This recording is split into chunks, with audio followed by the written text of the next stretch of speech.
আমি যদি এর মধ্যে একটা হোয়াইট পেপার দিয়ে দিই তাহলে সেই পেপারটা সামনের দিক থেকে বেরিয়ে আসবে।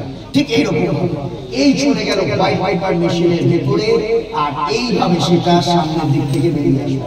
কিন্তু যখনই আমি এর মধ্যে একটু ম্যাজিক স্পেল দেব, খেলে গেলি অ্যাব্রাকাডাব্রা। ওকে, সবাই বলো আমার সাথে লাউডলি, খেলে গেলি অ্যাব্রাকাডাব্রা।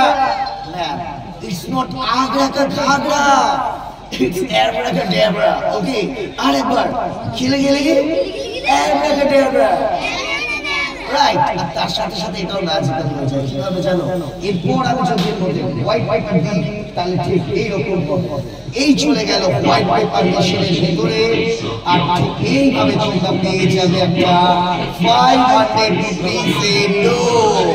আর এইভাবে আপনারা বাড়িতে বসে টাকা ছাপিয়ে নিতে পারবেন। ম্যাম, এটা কি একটু চেক করে বলবেন এটা রিয়েল কিনা, অরিজিনাল কিনা? আপনারা হাতে নিয়ে দেখে কি মনে হচ্ছে? Real, original? Thank you ma'am.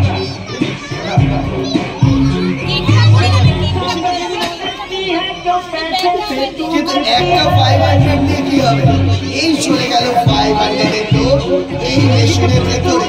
ঠিক এইরকম ভাবে আর আপনারা পেয়ে যাবেন